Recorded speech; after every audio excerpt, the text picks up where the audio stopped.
कक्षा 11वीं की स्टूडेंट फाइनली आपका विषय अर्थशास्त्र का त्रैमासिक परीक्षा 2025-26 का पेपर लेके आ चुके हैं।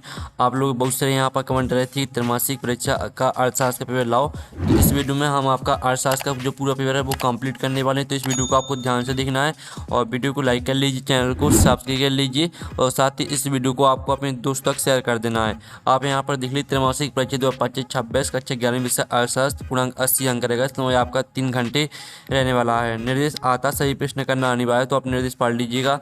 अब चलिए आप कहते हैं सही विकल्प चुनकर लिखिए जो कि आपके 6 नंबर के रहेंगे। तो पहला आपका दिया गया, जब आंकड़ों को समय के आधार पर वर्गीकृत किया जाता है तो इसे कहा जाता है। तो आपका आ ऑप्शन आता स्थानिक वर्गीकरण, ब आता कालानुक्रमिक वर्गीकरण और आपका स आता गुणात्मक वर्गीकरण और दायित्व इनमें से कोई नहीं। तो इसका आंसर आपका ब राइट आंसर हो जाएगा कालानुक्रमिक वर्गीकरण।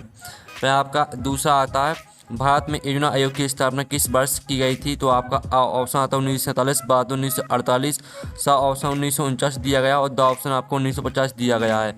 तो भारत में योजना आयोग की स्थापना किस वर्ष की गई थी। तो इसका आंसर आपको 1950 हो जाएगा, द राइट आंसर हो जाएगा। फिर आपका तीसरा आता सांख्यिकी के जन्मदाता हैं। तो आपका आ आता मार्शल और ब आता है एचनवाल और स आता गाल्टन और द आता बाउले। तो इसका राइट आंसर आपका एचनवाल हो जाएगा। मैं आपका चौथा देख लेते हैं। चौथा आपका यहाँ पर दिया गया भारत में रेल सेवा प्रारंभ हुई थी 1863 में, बाता 1873 में और साता 1853 में और दाता 1883 में। तो भारत में रेल सेवा प्रारंभ हुई थी, तो इसका आंसर आपका रहेगा 1853 में। फिर आपका आता पाँचवा तृतीय क्षेत्र में शामिल है, सेवाएं और बाता उद्योग और साता कृषि और दाता आखेट। तो यहाँ पर तृतीय क्षेत्र में शामिल है आपकी सेवाएं आपका राइट आंसर हो जाएगा। फिर आपका छठवां आता निम्न में से कौन सी आर्थिक क्रिया है।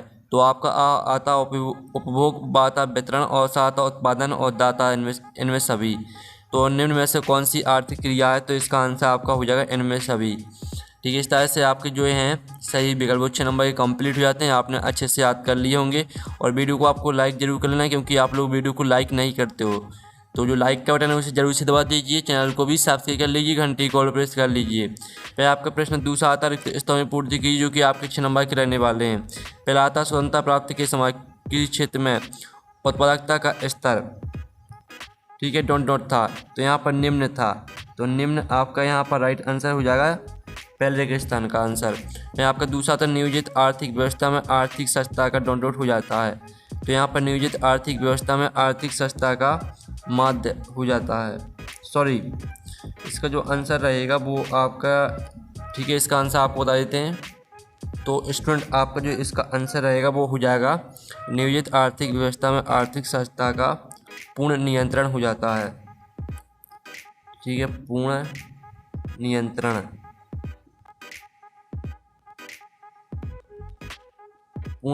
हो जाता है। फिर आपका था केंद्रीय प्रवृत्ति की सर्वश्रेष्ठ माप डॉट डॉट है। तो यहाँ पर केंद्रीय प्रवृत्ति की सर्वश्रेष्ठ माप आपकी माध्य है, तो इसका आंसर आपका माध्य हो जाएगा। फिर आपका था वर्गीकरण डॉट डॉट का आधार है। तो वर्गीकरण आपका गुणात्मक का आधार है, ठीक है, गुणात्मक।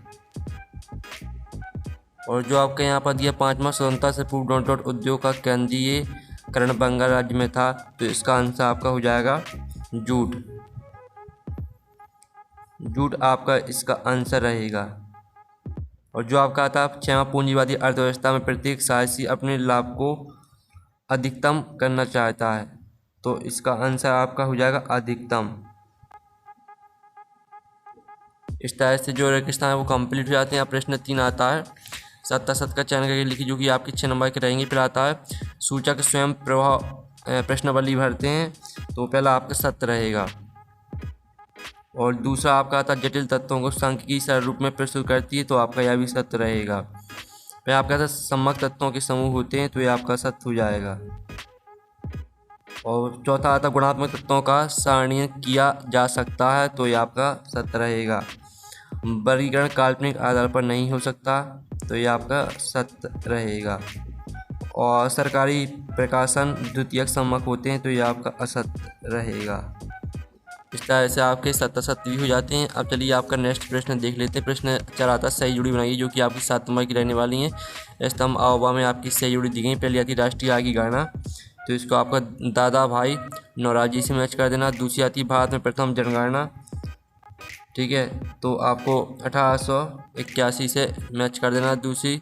और तीसरी आती औद्योगिक नीति, तो इसको 1952 से मैच कर देना तीसरी। और चौथी आती राष्ट्रीय विकास परिषद का गठन, तो इसको आपको 1900 जो आपकी औद्योगिक नीति है इसको आपको 1900, ठीक है। और राष्ट्रीय विकास परिषद का गठन, तो इसको आपको 1965 से मैच कर देना है, ठीक है। चौथी सामने ही मैच कर देना। और उद्योग निर्माण, तो द्वितीय क्षेत्रक से मैच कर देना है। और सोजित नदी का प्रारंभ, तो इसको आपको 1869 से सामने ही मैच कर देना है।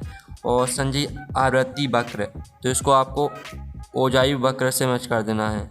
इस तरह से आपकी सहयोगी कंप्लीट हो जाती हैं। हमने नंबर लिख दिए कौन में आपको कौन सी मैच करनी है, तो आप यहाँ पर देख लीजिए। अब प्रश्न 5 आता है, एक शब्द वाक्य में उत्तर दीजिए जो कि आपके 7 नंबर के रहेंगे। तो पहला था अनुसंधानकर्ता द्वारा 31 सम्मक क्या कहलाते हैं, तो इसका आंसर है प्राथमिक सम्मक, ठीक है, प्राथमिक सम्मक कहलाते हैं, प्राथमिक सम्मक। और जो आपका दूसरा था उस सांख्यिकी विधि का नाम बताइए जो कम खर्चीली है, तो इसका आंसर है प्रतिचयन विधि, प्रतिचयन विधि। और जो तीसरा था भारत में जनसंख्या की गणना के लिए कौन सी विधि अपनाई जाती है, तो इसका आंसर है जनगणना विधि, ठीक है, जनगणना विधि आपका यहाँ पर राइट आंसर हो जाएगा। और जो आपका आता है वर्तमान में आर्थिक क्रियाओं का मुख्य आधार क्या है, तो इसका आंसर है उपभोग, उत्पादन और आपका वितरण।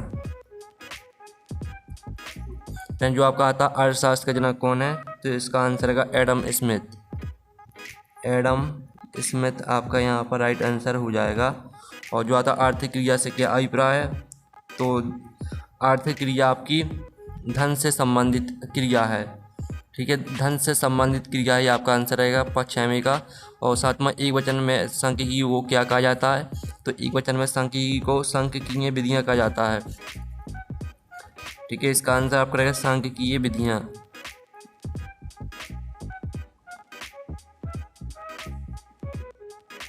सांख्यिकीय विधियाँ आपका इसका राइट आंसर हो जाएगा, ठीक है। इस तरह से आपके एक शब्द वाक्य मुताबिक कंप्लीट हो जाते हैं। अब प्रश्न आपका अच्छे आता है, अर्थशास्त्र के विभागों के नाम लिखिए, अथवा आता राजस्व से आप क्या समझते हैं। तो स्टूडेंट आप यहाँ पर देख लीजिए, आपका 6 प्रश्न का आंसर है अर्थशास्त्र के मुख्य विभाग हैं उपभोग, उत्पादन, विनिमय, वितरण और राजस्व। साथ ही इसका अथवा का आंसर देख लीजिए, राजस्व से आप क्या समझते हैं। राजस्व से अभिप्राय सरकार की आय, व्यय और ऋण संबंधी गतिविधियों से हैं या सरकार की वित्तीय स्थिति का अध्ययन है। फिर आपका आता है 7वां प्रश्न, आर्थिक समस्याओं के कारण बताइए, अथवा आता सांख्यिकी क्या है। तो आप यहाँ पर देख लीजिए, आपके आर्थिक समस्याओं के कारण दिए मानव की असीमित आवश्यकताओं को पूरा करने के लिए सीमित संसाधन और संसाधनों का वैकल्पिक उपयोग। और सांख्यिकी क्या है, तो इसका भी उत्तर देख लीजिए, ठीक है। तो आपको स्क्रीनशॉट लेते चलना जो हम आपको उत्तर दिखाते जा रहे हैं। फिर आपका आता है 8वां, सांख्यिकी की 2 विशेषताएं आपको लिखना है, अथवा अर्थशास्त्र के अध्ययन में सांख्यिकी महत्व लिखो। तो ये आपकी यहाँ पर सांख्यिकी की 2 विशेषताएं दी गई हैं, साथ ही अर्थशास्त्र के अध्ययन में सांख्यिकी का महत्व भी देख लीजिए, ठीक है, और स्क्रीनशॉट ले लीजिए। फिर आपका यहाँ पर आता है प्रश्न आता है 9 प्राथमिक सम्मक किसे कहते हैं, अथवा आता है जनगणना से क्या आशा है, ठीक है। तो आप पहले तो यहाँ प्राथमिक सम्मक की परिभाषा देख लीजिए। प्राथमिक सम्मक भी आंकड़े होते हैं जिन्हें ठीक है अनुसंधानकर्ता द्वारा पहली बार किसी विशिष्ट उद्देश्य के लिए एकत्र किया जाता है। ये मौलिक आंकड़े होते हैं। और जनगणना से क्या आशा, जनगणना से आशा किसी देश की संपूर्ण जनसंख्या की व्यवस्थित, वैज्ञानिक और आधिकारिक गणना से हैं, जिसमें जनसंख्या से संबंधित विभिन्न आंकड़े जैसे आयु, लिंग, व्यवसाय आदि एकत्र किए जाते हैं। इस तरह से आपके आंसर रहेंगे, ठीक है। फिर आपका आता 10वां, सारणियन का क्या अर्थ है, अथवा आता समांतर माध्य का सूत्र लिखो। चलिए आपका 10वें क्वेश्चन का आंसर देख लेते हैं। तो ये आपका 10वें क्वेश्चन का आंसर दिया गया और 10वें का अथवा भी देख लीजिए, ठीक है। समांतर माध्य का सूत्र और सारणियन का अर्थ, ठीक है, दोनों के आंसर करा दिए हैं। फिर आपका 11वां देख लेते हैं, एक आदर्श माध्य की गुण लिखो, ठीक है। और फिर आप यहाँ पर देख लीजिए, फिर जो आपके यहाँ पर एक आदर्श माध्य की गुण लिखो, अथवा आता चतुर्थक विचलन किसे कहते हैं। तो चलिए जो उनकी आंसर है वो हम यहाँ पर देख लेते हैं आपके 11वें प्रश्न के। तो आप यहाँ पर देख लीजिए, आपके 11वें प्रश्न के उत्तर हैं, जो कि आपका 11वें प्रश्न का आंसर एक आदर्श माध्य की गुण है, ठीक है, 5 गुण दिए हैं, तो पाँचों में से आपको 2 या 3 गुण याद कर लेने हैं। और चतुर्थक विचलन किससे कहते हैं, तो इसका आंसर भी देख लीजिए। अब चलिए आपका यहाँ पर देख लेते हैं प्रश्न 12वां। प्रश्न 12 आता बाजार अर्थव्यवस्था का अर्थ होता है ये, और साथ ही इसका अथवा आता आर्थिक नियोजन से क्या आशा है। तो चलिए जो इनके आंसर है वो हम यहाँ पर देख लेते हैं। तो पहले तो आप यहाँ पर देख लीजिए, ये आपकी बाजार अर्थव्यवस्था वह प्रणाली है जिसमें आर्थिक निर्णय क्या उत्पादन करें, कैसे करें और किसके लिए करें मुख्य रूप से बाजार की शक्तियों, मांग और आपूर्ति द्वारा निर्धारित होते हैं। इसमें सरकार का हस्तक्षेप न्यूनतम होता है। साथ ही आर्थिक नियोजन से क्या आशा है, तो इसका उत्तर भी देख लीजिए आप यहाँ पर। और फिर आपका आता राष्ट्रीय आय का अर्थ बताइए, अथवा आता सतत विकास से क्या आशा है। तो आप यहाँ पर देख लीजिए, आपकी राष्ट्रीय आय का अर्थ दिया गया है और सतत विकास से क्या आशा है, तो इसका उत्तर भी आप यहाँ पर देख लीजिए। फिर आपका 14वां आता है बिंदु रेखीय प्रदर्शन से आप क्या समझते हैं, अथवा आता बारंबारता वितरण क्या समझाइए। तो आप यहाँ पर देख लीजिए, आपकी बिंदु रेखीय प्रदर्शन से आप क्या समझते हैं, तो इसका आंसर भी आप देख लीजिए। और इसका अथवा आता बारंबारता वितरण क्या समझाइए, तो इसका उत्तर भी आप यहाँ पर देख लीजिए। ठीक है, 14वें और 14वें का अथवा दोनों के आंसर करा दिए हैं। फिर आपका आता 15वां प्रश्न, विस्तार का सूत्र आपको लिखो और अथवा आता प्रो मार्शल की परिभाषा दीजिए। तो आप यहाँ पर देख लीजिए, आपका विस्तार का सूत्र दिया गया है, तो इसका आप स्क्रीनशॉट ले सकते हैं। और ये आपकी प्रो मार्शल की परिभाषा दी गई है। ठीक है, तो इसको आपको पूरा यहाँ पर याद कर लेना है। अब चलिए आपका आता पूंजीवादी अर्थव्यवस्था की विशेषताएं बताइए, अथवा आता मिश्रित अर्थव्यवस्था के गुण लिखो। तो ये आपकी पूंजीवादी अर्थव्यवस्था की विशेषताएं दी गई, 4 विशेषताएं दी गई। ठीक है, निजी संपत्ति का अधिकार, लाभ का उद्देश्य, बाजार शक्तियाँ, सरकारी हस्तक्षेप का अभाव।